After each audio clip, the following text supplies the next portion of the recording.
I'm Rob Licuria, Senior Editor at Gold Derby, here with Oscar and Emmy nominee Vanessa Kirby. Vanessa, first things first, I want to get the elephant out of the room, or the elephant in the room, whatever the saying is. After Jodie Comer had to bow out, paved the way for you to take on this role as Josephine, how were you able to prepare and be ready to dive in 5 minutes? Mm.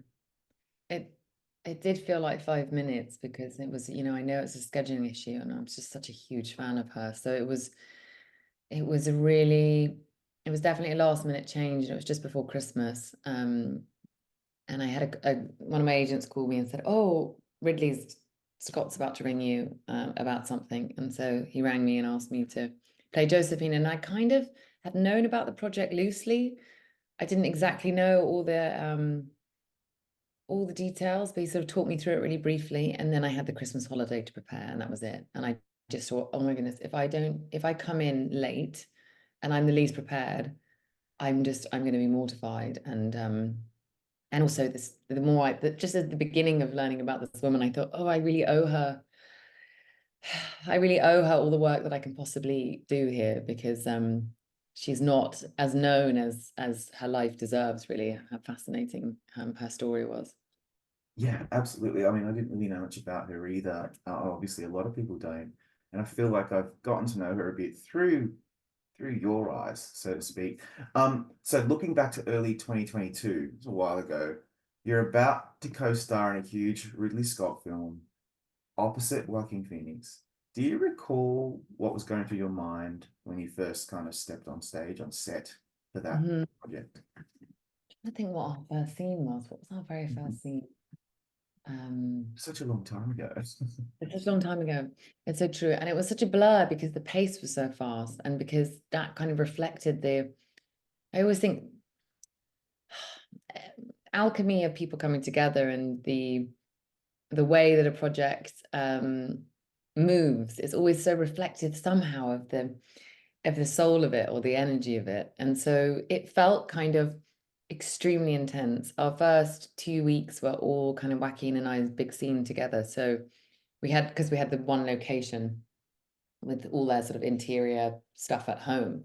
So I remember us looking at the schedule and going, oh my God, we've got to do this stuff really early on. We're not doing these kind of ease in scenes where you get to know what the character feels like. And when that happens, you sort of have to embrace the nature of it, go, how on earth could this be useful? And it was useful in the sense of, I think we both felt that we were so kind of in the deep end straight away. And we were so sort of having to play and make choices, quickly and you might have one or two takes for a whole scene. So you have to go in and you have to be really clear about what you want to do. And then you get off and you move on. And that felt in a way reflective of the nature of world that they were in and the kind of the instability and the wildness and the sort of ferocity of the world that their actual reality. So oddly, it kind of informed it.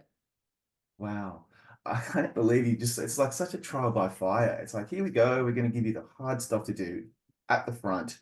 And then you can just, you know, take it easy later on. That sounds like a lot. And it actually makes it more interesting to me when I think about your portrayal of Josephine starts out really quite beguiling. And that's something that I wasn't expecting at all. She has this power over Napoleon. And I found that actually really compelling, probably the most compelling part of that first section of the film. And so what was behind that, those intentional choices that you and director Ridley Scott had to make to introduce her like that? With the victim's ball, you mean in that Yeah. whole. And just how powerful she was just with saying very little. Mhm. I didn't, yeah, it was so interesting. I think a lot of people have said that they found her sort of beguiling or enigmatic. And usually I think if I heard that word, I would go, oh no, enigmatic, that's so hard to play. And also, what does that mean? Because it's kind of, hard to get hold of exactly the nature of that person. But what happened was when I started reading the books, when I played real characters before, it's been kind of quite clear that every book you read informs the last one, and it kind of builds to a very vivid picture of the person, because no matter what angle they're coming from, it's usually, there's usually sort of one coherent whole of a nature of personality. But with Josephine, every single book I read almost contradicted the previous one. None of them really added up into a whole. It was so weird. And it made sort of, as I went on, I got progressively more worried, because I thought, oh, wait, so should I play this version of her? Or is it this one? Is it this really saintly, pure version that was by her lady in waiting who really hated Napoleon? And so really wrote a book basically to portray her in a very kind of holy light, very pure.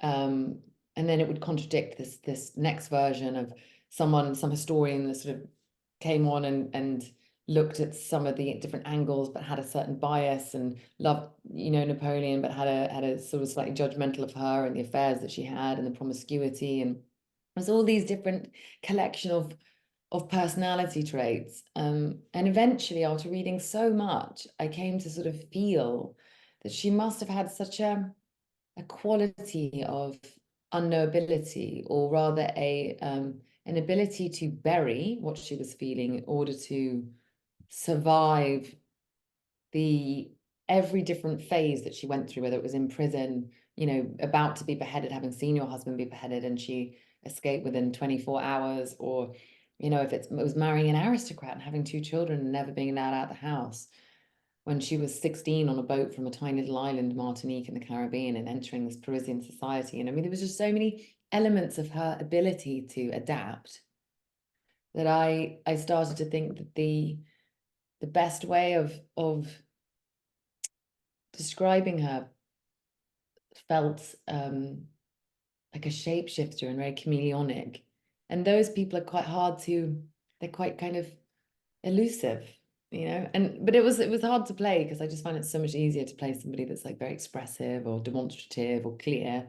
So it was challenging, because I had to try and keep it all inside and not, as you say, betray the things that she was actually feeling with the words that she would speak. Yeah, absolutely. And to me, because history can be so subjective, depending on who's writing it, sometimes I feel that when I'm watching a character based on a historical figure, I feel like, well, this is, like, for example, this is Vanessa Kirby, Ridley Scott, and David Scarpa's version or interpretation of this character. And I'm totally in for that. Like, let's go. I want to see what they've got to say. And in Napoleon, I feel like, honestly, you really command the screen, because you have to, because Napoleon's just obsessed with her, and she has a power over him, and so you have to command the screen, I feel, and you did. So this obsessive desire he has for her, is that difficult when you're playing someone in that time period? Women are usually subjugated. You have to command the screen. Is that difficult to do straight off the bat? I think that's such a clever question, and I feel really I ask myself that this every day, because not only did she captivate him, but she wasn't like a renowned beauty, and she wasn't kind of there was something in her energy that he was totally compelled by, and many other men at the time were. And so I had to try and like work out why. Like, can we answer the question, why was he so obsessed with her? Rather than make it, oh, she wore these gorgeous dresses and she was sexy, or whatever, something that's sort of like superficial, or like a shallow currency, if you know what I mean. And I think the thing that started to become clear with everything I read was that not only did she have a kind of innate sensuality, not sexuality, because she had to use that a lot for survival, but she came from this exotic land, and they all sucked sugar cane, which is why she had no teeth. So she like really rarely smiled with her teeth. She kept it very in. And so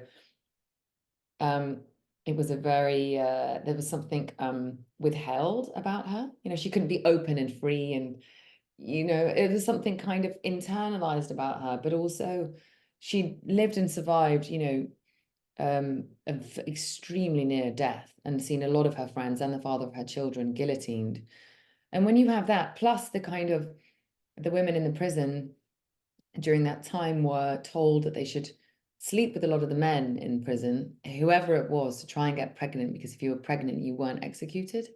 So there was a lot of, this is why she sort of wants to tell Napoleon that she has this complicated past and something that might be judged for. And she's also, you know, had a husband who's been killed, and she's already had 2 children. And so she has this kind of, to me, this experience and this kind of survivor's resilience and rage and uh, integrity somehow of having this really vast, deep lived experience that's been incredibly painful. But when you have that combined with an ability to, you know, be mercurial and adapt to survive, there's an unknowability which made me think, like, oh, I reckon he could feel like he could go out and conquer all these battlefields and all these different countries and these pieces of land, but he never felt like he could fully conquer her and her internal landscape, because she was so hard to get a solid, you know, a hold on. Does that make sense? Yes, it Um, does. Like that calculating aspect is something that I didn't really see coming, and it's very nuanced, but it's definitely there. It's fascinating. Um, so I was thinking then about, I was looking at some of the reviews. I mean, Vanity Fair called your performance mercurial and darkly funny take on the Josephine character. And then I started thinking, like, you often play complicated, volatile, temperamental women like Princess Margaret, of course, and White Widow, Martha Weiss for your Oscar nominated role. And so, but there's always that vulnerability, and there's something about what you do, Vanessa, I think really, really effectively is we can kind of see through that volatility. And so then I wondered as well, is that coincidental? Is that something about yourself, or do you just naturally drawn to women like that? um, I think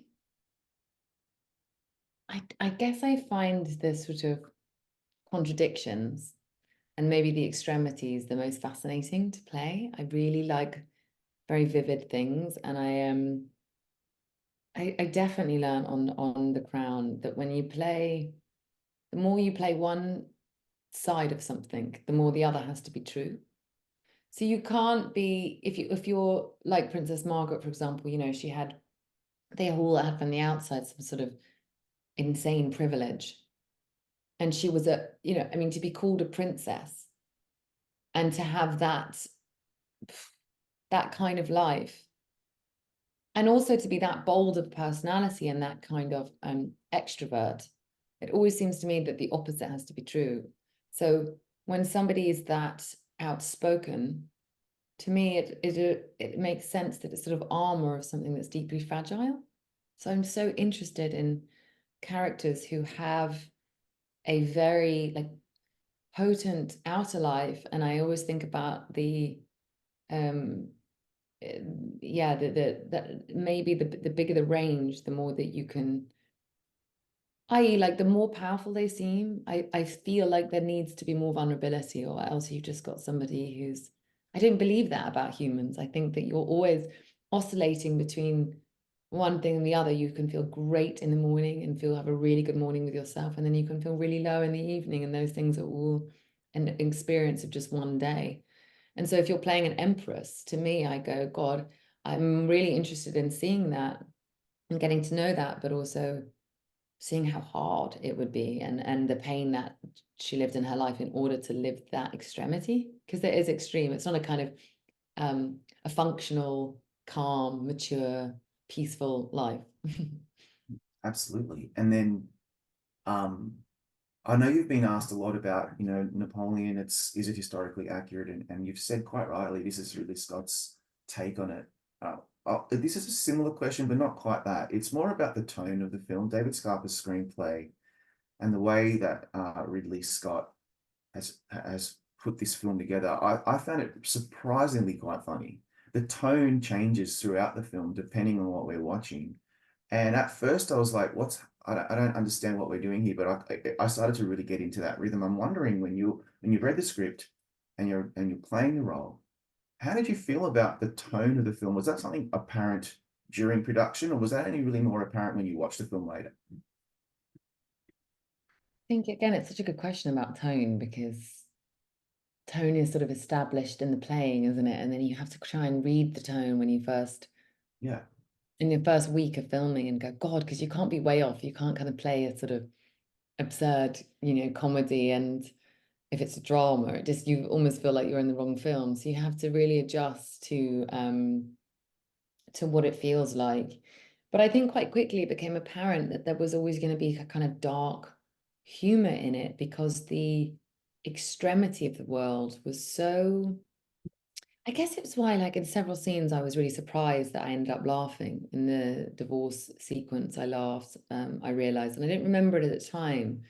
But when anyone's asked me to kind of reflect on it, and I think about it, I think that it must be, yeah, it's so funny. And that weirdly started kind of bubbling up between all of us. And in the scenes between Joaquin and I as well, when he kind of crawls under the table, I didn't know he was going to do that. And what they're talking about, I don't think anything could have been more painful for her in that moment, to be confronted with the fact that finally, to be confronted, and he's been thinking it, but your body just won't produce this air that he needs and the empire needs. One body and the entire empire is relying on you to do it as a woman.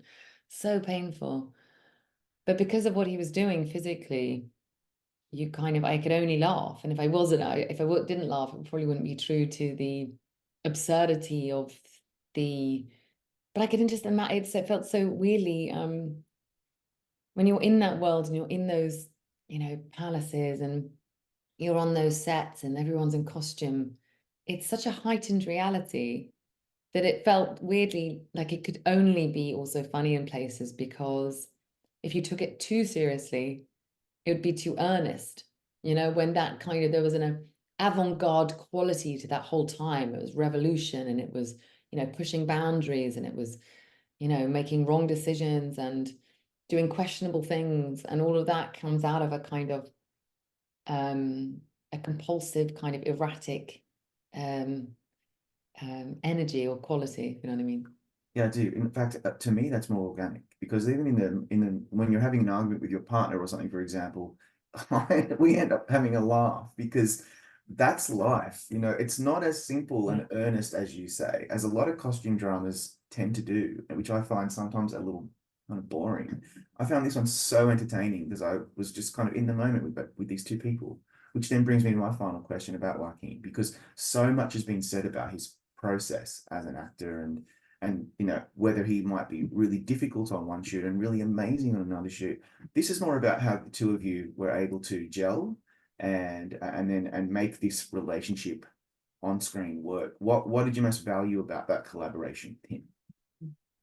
Yeah, it was so wonderful to collaborate with him. It was very playful. We got on really well. He's a great friend. We knew that we had to explore something incredibly strange.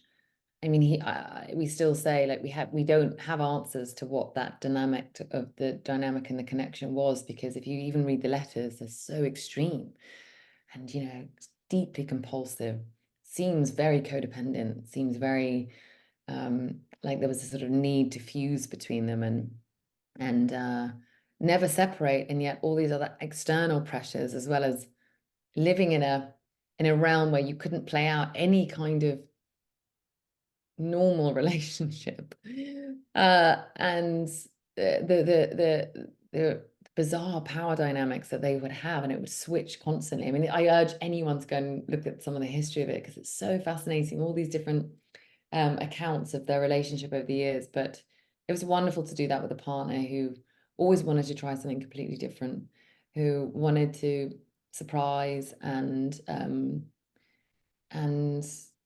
who was really together in it. And I think we needed that, because the nature of it was so peculiar. And we had to access, I think they both had these kind of psyches they were both from little islands way outside of France. They kind of infiltrated Parisian society. They came up together. They met. They believed in this shared destiny. They were both very superstitious. He gave her a necklace that said destin on it. It means destiny, destiny in French. And so they believed they had this shared prophecy to fulfill. And here they were, and he was crowning himself and her, and it was way beyond what they ever imagined. And they sort of were compelled to do it together, even though it wasn't you know, a linear kind of graph of ever evolving, expanding love and accomplishments. You know, it was kind of, we always felt it was like this, you know, and that was really wonderful to play with another actor, because sometimes we would do 9-minute takes. Claire, the editor, reminded us, and neither Joaquin and I can remember what we did in those 9 minutes, but she said, "Oh, you did everything," because you just were going. So it was just, yeah, it was a very fulfilling process to go on together. 9-minute takes. Oh God, that's horrifying. But that's, I mean, it really shows. And so, and congrats on a really commanding, charismatic performance, Vanessa, and your recent actor nomination. The Aussies know what they're doing. And thank you for your time today. Thank you, Robert, so much.